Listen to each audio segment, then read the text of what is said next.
Saudara Partai Nasdem dan juga P3 belum menyuarakan dukungan hak angket dugaan kecurangan pemilu 2024 dalam rapat paripurna DPR RI. Ketua DPP Partai Nasdem Sugeng Suparwoto menyatakan hak angket masih menunggu hasil resmi rekapitulasi suara di KPU. Hal yang sama juga disampaikan oleh anggota DPR dari fraksi P3 Ahmad Badawi yang menyebut bahwa P3 juga belum menggelar rapat untuk menentukan sikap terkait dengan hak angket karena beberapa kader masih mengawal suara di daerah. Kalau dari Nasdem baru akan bersikap setelah 20 Maret. Setelah 20 Maret. Setelah kita betapapun menghormati penghitungan KPU ini, penyelenggaraan pemilu. Selain menunggu hasil pemilu itu juga menunggu sikap PDI Perjuangan. Enggak. Tolong garis bawahi. Tanpa PDI pun Nasdem akan mengambil jalan atau akan mengangkat. Angket itu hak politik. Ada hak menyatakan pendapat, hak angket dan hak interpelasi. Pilihan ini kan belum ditentukan mana yang diambil. Kan belum. Fraksi-fraksi juga belum bersikap. Kami pun belum melakukan rapat internal. Insya Allah dalam waktu dekat akan kita kabari kalau sudah bersikap. Karena anggota masih ngawal rekapitulasi suara di tingkat kabupaten dan provinsi supaya nggak hilang. Lantas apakah sikap dari dua parpol pendukung paslon nomor urut 1 dan nomor urut 3 yaitu Nasdem dan juga P3 yang belum menyuarakan hak angket kecurangan pemilu adalah bagian dari strategi politik mereka? Kita ulas bersama dengan Direktur Eksekutif Indikator Politik yang telah bergabung bersama kami, Mas Burhanuddin Muhtadi. Salam sehat Mas Burhan. Salam sehat Mas Burhan.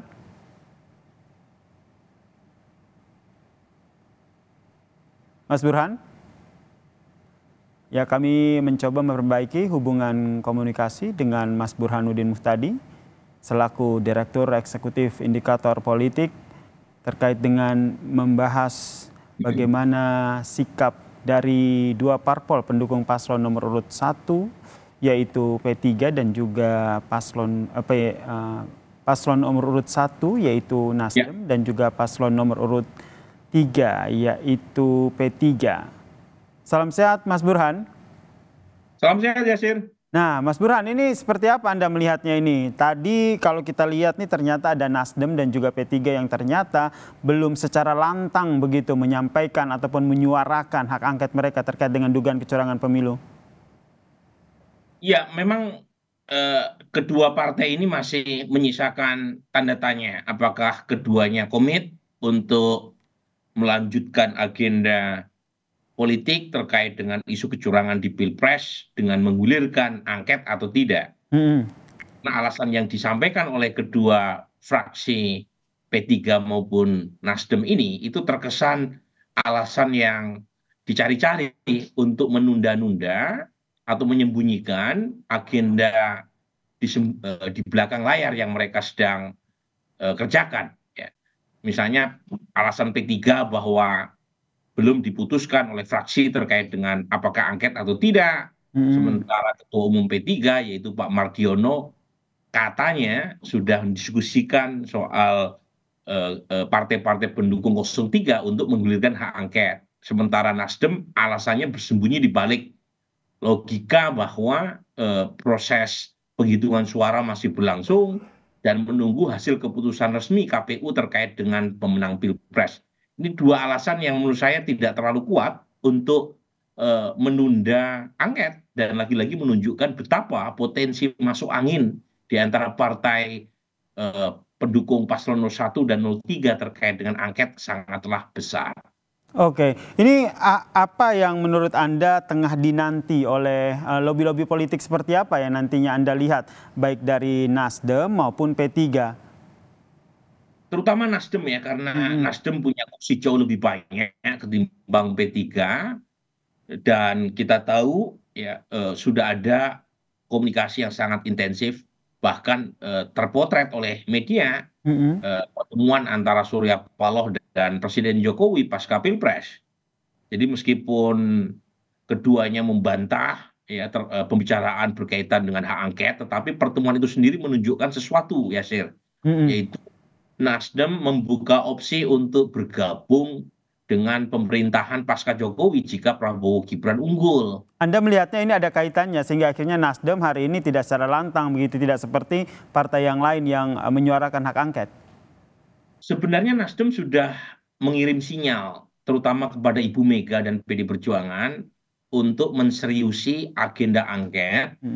Dan sinyal itu langsung disampaikan oleh Surya Paloh. Sinyal itu kira-kira kalau PD Perjuangan serius, mbok ya ada omong-omong pembicaraan antara Surya Paloh dengan Ibu Mega. Jadi kita tahu bahwa hubungan Ibu Mega dengan Pak Surya Paloh tidaklah mulus dalam beberapa tahun terakhir, terutama sejak 5 tahun yang lalu. Jadi frozen. Nah, hubungan itu yang kemudian mengganggu ya komunikasi politik terkait dengan angket ini. Sementara saat yang sama Presiden Jokowi begitu hangat ya, menyambut Surya Paloh, meskipun Surya Paloh mengusung calon presiden yang kemungkinan besar kalah. Jadi masalah hubungan ini turut mempengaruhi kenapa kemudian Nasdem sepertinya wait and see terkait dengan angket. Karena sampai sekarang sinyalnya untuk bertemu dengan Ibu Mega itu belum juga disambut secara antusias oleh Ibu Mega. Sementara Bang Surya udah terlihat ngebet pengen ketemu Ibu Mega itu. Jadi dan ini yang perlu ditanyakan kepada Ibu Mega, kenapa Ibu Mega sampai sekarang belum juga berkenan untuk menerima Pak Surya Paloh. Gitu. Oke, selain itu menurut Anda apa yang menjadi pertimbangan Partai Nasdem dan juga P3 tentunya sehingga mereka belum menyuarakan hak angket ini?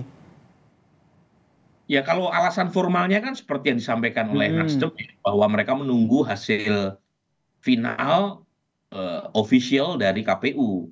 Tapi lagi-lagi alasan ini kan menurut saya hanya cover. Ya. Oke, jadi menurut Anda ada alasan politis, ada lobby-lobby politik di balik Nasdem dan juga P3 yang belum mau menyuarakan hak angket ini ya. Nantinya condong kemana nih menurut Anda kalau dibaca peta politiknya ke depan? Jadi gini, hak angket ini bisa menjadi senjata mematikan, bahkan bisa berujung pada pemakzulan kalau kita mengikuti aturan, ya. Tetapi bisa juga menjadi alat bargaining untuk meningkatkan posisi tawar-menawar kekuasaan. Baik. Dan menurut saya untuk Nasdem dan P3 ya itu masih membuka opsi untuk bargaining terkait dengan tawar-menawar tadi. Nah, ini sesuatu yang menurut saya sangat biasa dalam politik ya. Ini lagi-lagi ya kalau misalnya terlalu kelihatan terutama oleh basis pendukung Mas Anies yang merasa bahwa Nasdem sepertinya punya agenda sendiri atau basis pendukung Ganjar bahwa P3 punya agenda tersendiri terkait dengan hak angket itu bisa jadi backlash. Baik. Kita nantikan ya. Secara umum memang Nasdem dan P3 ini yang potensial gitu ya. Baik. Menentukan apakah hak angket ini berujung pada kenyataan ataukah tidak. Baik, kita nantikan ya seperti apa nih langkah politik dari Nasdem maupun P3. Seperti kata Anda, mereka masih wait and see, lobby-lobby masih terjadi. Kita nantikan langkah politik mereka seperti apa terkait dengan hak angket ini. Terima kasih Mas Burhanuddin Muhtadi, selaku Direktur Eksekutif Indikator Politik telah bergabung bersama kami di Kompas Malam. Salam sehat.